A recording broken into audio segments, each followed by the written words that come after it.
Hello, Dom. You there? Yes, I'm here, We Sebastian. are live on our first joint podcast, which I'm going to put on my YouTube channel, and I'm glad you could be here. I think this is going to be a joint collaborative process. We're going to sort of feel our way through. This is our first one, so we're obviously going to be a learning lesson, and we're hoping to add some value to my subscribers or our subscribers. Talk a little bit about crypto, talk about the market, and talk about this amazing technology and how it's going to disrupt, I suppose, not only our own lives, but disrupt the world as we know it in so many different ways. And I think, and I did talk to you just briefly before I press play or record what we're actually looking to achieve in this particular podcast.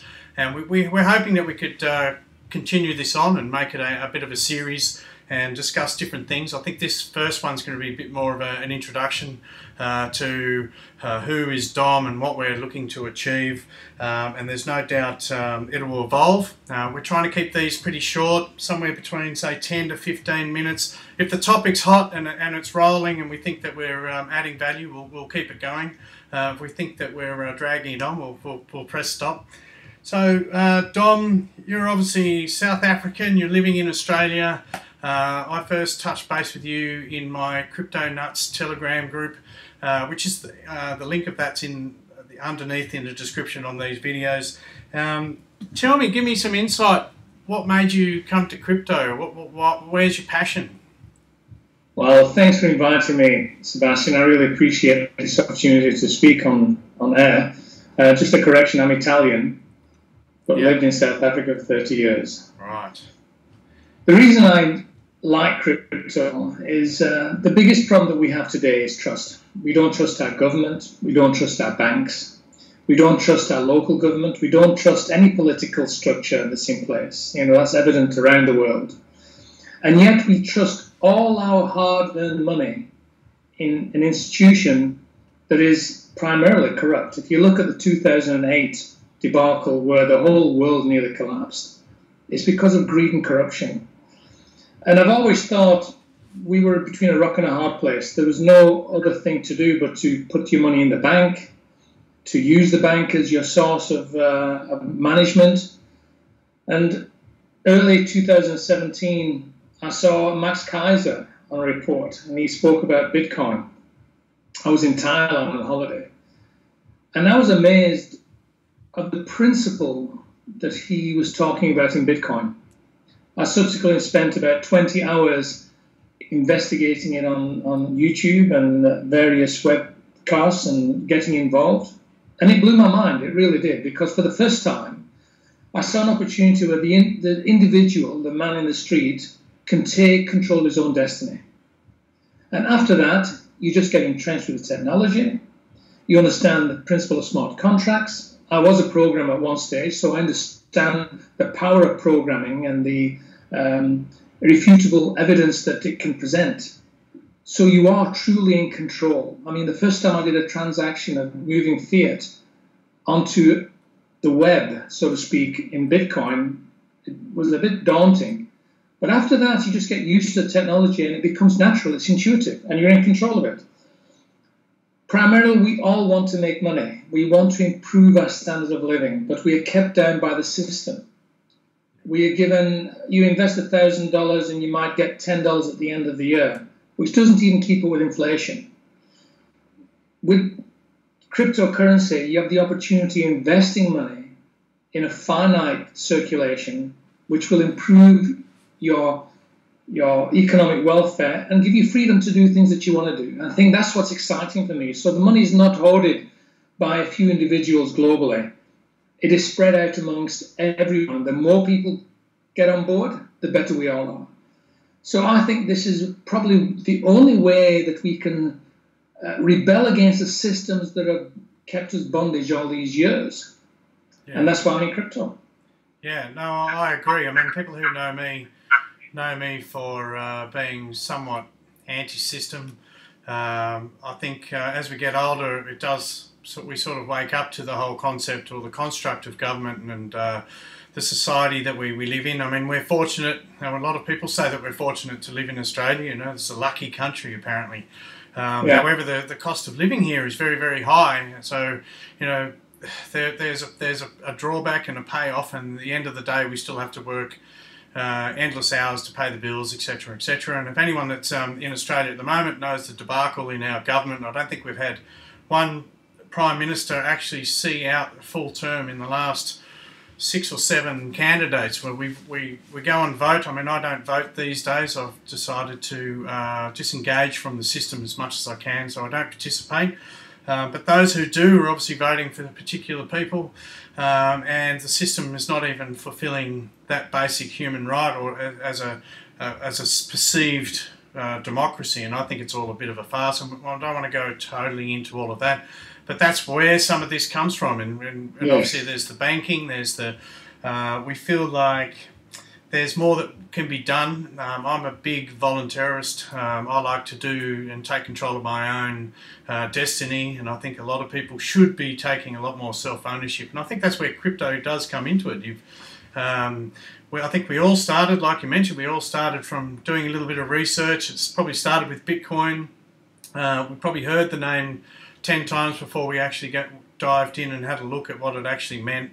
A lot of it went over my head in the first couple of months of reading, but there was something about it that made me keep reading. And I think that's the big thing. Anyone that's wants to be introduced to blockchain and Bitcoin is you've got to do a little bit of legwork. You've got to read the books and read the articles and start with the basics to even get a grasp of what all this means. And then after a while, it does get a little bit addictive. And obviously when there's money to be made and you feel like you're in control, and I think the biggest positive side of all of this crypto is the tokenization, the gamification of industry, no matter what the sector is. You know, it's not just about banking and currencies. It's everything from social media through to you know, very specific industries. And it's very, very interesting to see that communities get involved in on all of these things. So what was the first thing? What was your first crypto? What did you get into first? Oh, Bitcoin. I just bought Bitcoin and some Ethereum. I wish I'd bought Ethereum maybe a year earlier. You know, I mean, that's what everybody sort of thinks of. But then I started looking at the platforms. Neo, when it was Anshares, I bought into that because I liked the concept of what Neos did. And it was early days at that stage. And having seen the success of Ethereum and the principle of smart contracts, I invested quite heavily into Neo. And subsequently, because you're interested in this space, you start looking at various things. I've got a balanced portfolio. I think some of the blue chips like Ethereum, Bitcoin, and Litecoin is a must-have. But also the things like Walton Chain and VChain and Wabi, those that are actually bringing the blockchain to the manufacturing sector. I've got a manufacturing background in food specifically. And to control the cold chain of products, or to control the authenticity of things manufactured on the blockchain, which is irrefutable, really does change the game for a lot of manufacturers. So I think that gamification. The platforms are something that I like, and you know, the technology intrigues me. I mean, it's a progressive thing. You get more and more involved with the disruptive nature of this technology, which takes away the middleman. Yeah, I mean, we've had a lot of conversations about what cryptos are probably hot targets at the moment in regards to, I mean, we don't want to talk about investments here on these videos. I think that's really up to the discretion of the individual. Yes. We're going to be very clear in that in our videos. We're not here to make any assertions in where you should put your money. However, I think there's no doubt the platforms, like you mentioned, we talk about Neo, we talk about, I've even talked about Enigma, which has got private smart contracts, and then there's obviously EOS. Yuri, I know that you've got some interest in some VChain and some of the others. There are quite a few platforms all having a go, and I think at the end of the day, in a free market, we're going to see quite a lot of these platforms do well in certain jurisdictions around the world.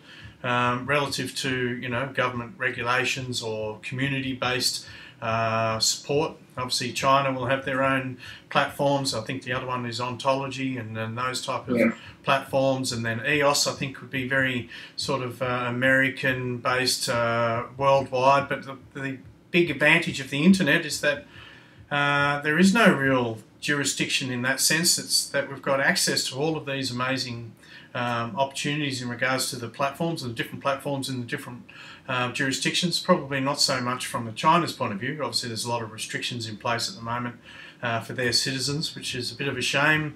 But that's the nature of, I suppose, a communist structure, which makes our farce of a democracy look attractive, and I think that's the illusion of it all. But yeah, there's no doubt. I think blockchain as a whole is going to definitely encourage stronger communities, and when tokenized securities comes over, I think it's just going to be an absolute landslide in regards to the attention that blockchain and crypto and all the markets are going to get.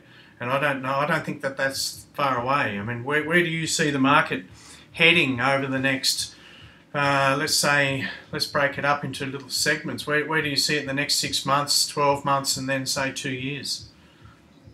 Well, there's been a lot of talk now about the bear market and crypto is over. The drive from the media is that it's finished. People should get out while they can.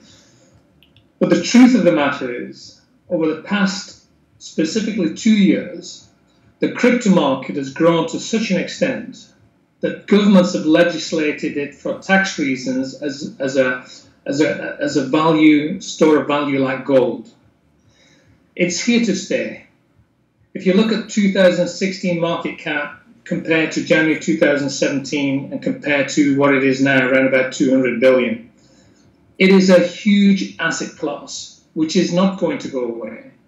We've already got the futures market established, which to a large extent has got a lot of short squeeze, and it's been manipulating the market. But this is going to happen. I mean, this originally happened with the stock exchange. The fact that ETFs are being brought up so consistently, I think is conditioning us to accept the fact that sooner or later these things are going to come through. I think it's a little bit early right now, but I think the writing's on the wall. It will eventually happen. I think that hopefully, I don't think anything's going to happen this year. I think the forces will try to keep that down, get people exasperated so they sell, because institutions will want to buy those Bitcoins. There's a limited number, and they can only buy what people will sell. I mean, that's the dynamic forces of this market. Basic supply and demand. Yeah, so I think that next year, when people are well and truly fed up with this talk of ETFs and nothing happens, when all hope is lost, I think an ETF will be approved. And I think institutions that are looking to improve their financial game will start investing, and I think it will be a landslide. Yeah. I think it'll start slowly at first, but then it will pick up momentum, and we will have FOMO all over the world trying to get in on this, and this is what's going to change. The only thing I'm a little bit concerned about, really, is that we tend to look at crypto as an investment. It'd be great to see this as an adopted system in our day-to-day lives. That's really what I think we all strive to see, And I particularly like the principle of some of these new tokens coming up, BAB, which is one that's really under the radar, which is getting a banking license and becoming the first bank on blockchain. I mean, it's in the process of doing that right now. That's an interesting one because it's going to be the first blockchain bank that I'm aware of that will have a banking license. And people all over the world will be able to open bank accounts and transfer currencies. Yeah. It's a fascinating concept, and that's going to be a game changer going forward. And that's going to gel the crypto world with the banking system, which is at this point in time at odds. They're separated. One is really against the other. Merge the two, and you've got freedom and a secure place to have a fiat gateway. And the unbanked, the amount of people in Africa and the third world countries that don't have access to what we take for granted, a banking system, will have access to an online banking system on their phones. which, let's face it, virtually everybody has one today. Yeah. So that's where I see it. I think this space is evolving. I think in the next 6 months we're going to see a turmoil of ETFs coming through and people jumping on board with that. 12 months' time, I think this space is going to be vastly different. I think a lot of the rubbish coins and shit coins and some scam ICOs will fall away, and the true solid platforms that contribute to that society will start coming to the top, and people will be informed. And that's the thing that's what we're doing these podcasts for, is to really contribute to that intelligent information about the system, hopefully. And that's what we would like to be involved in future. Yeah, no, I think I agree with you there, and I think the big thing about blockchain is that it's definitely going to evolve. I think it also works in cycles, so there's no doubt we're seeing the whole space evolve. 2017 was all about ICOs, and lots of great ideas were put out, and a lot of people were investing in those, and there was a lot of hype. I think the next stage is when all of these particular products start to release out into mainstream, and depending on the dynamics of that particular platform, I mean, the teams are going to have to do a lot of work to maintain attention. I talk about attention a lot. It does slosh between one and another, depending on where people are moving, and at the end of the day, market influences are involved, whether it's manipulation or hype. People do tend to follow the money. I agree with you with the ETFs. I think it's a bit of an illusion. That's only really attractive to people who want to get involved from an institution point of view. I think that doesn't stop anyone like you and me to get involved. We can do our own research and get involved in projects that are evolving now. I think they're going to grow. I still think that we'll see a positive upside coming into 2019, and it surely has to happen after a massive bear run that we've had all of 2018. So we could definitely write off 2018. 2019 should be a bit of a recovery, and it'll probably be a silent growth that people don't really grasp onto unless there's a major catalyst of news, which we've also talked about privately, which could be an ETF, it could be a regulatory platform, it could be something else. We're yet to see that. I still feel that 3-year cycles are something that we should be looking at. In 2021, I think there will be enough of a foundation in place for institutions to arise or arrive. I think a lot of them will actually get in slowly, early to market movements over the next 12 months, and then in 2021 I think we'll see another big run like we saw in 2017. But that's all just speculation. But when you understand S-curves of disruptive technology, I mean, this is probably the most significant and the most disruptive technology ever in our lifetime, or I suppose ever in regards to financial systems, and probably the last opportunity that we'll see, because I think this will probably last thousands of years once we go onto blockchain. There might be evolutions of the blockchain. However, I think this is going to be one of the biggest, most disruptive transitions to the financial markets we'll ever see. So, I always tell people who are interested in getting into blockchain to go and understand what an S-curve is, go and do some research on what a blockchain is, get your lips around a little bit of Bitcoin. It doesn't have to be, the life savings, but it's just learn how to set up a wallet. Put $20 in there, and then you feel like you're part of crypto. You feel like you're part of probably the most amazing stage in human history in regards to technology and online interaction. And I think that's a very exciting thing. It's also very scary. It's very volatile. I think we've all had emotional midlife crises this year, 4 or 5 of them.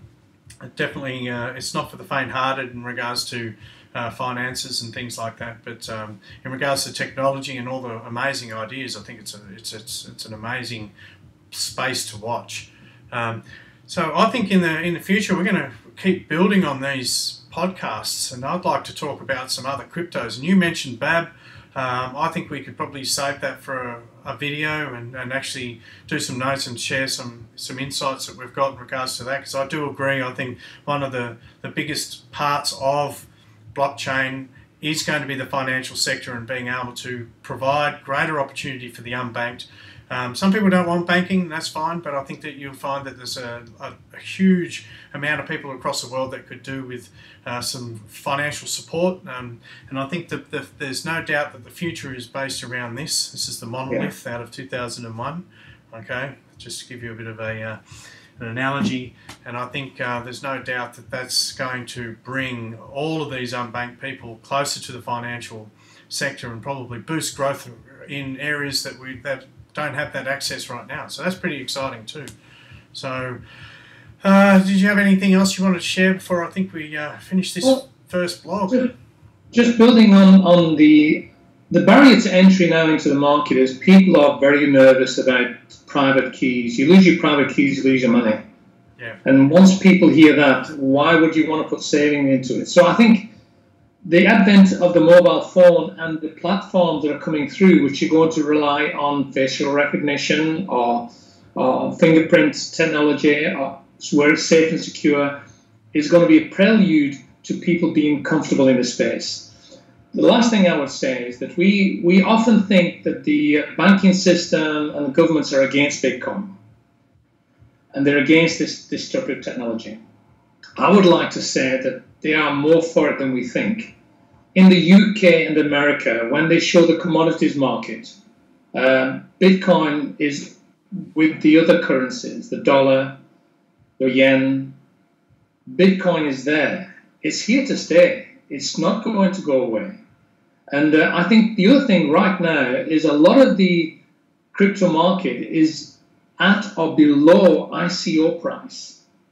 And you hear a lot of people saying, well, is it too late to invest in Bitcoin? I didn't get in when it was 9 cents. Yeah. Right now, there's a massive opportunity. Not financial advice, obviously. I think we have to give this disclaimer.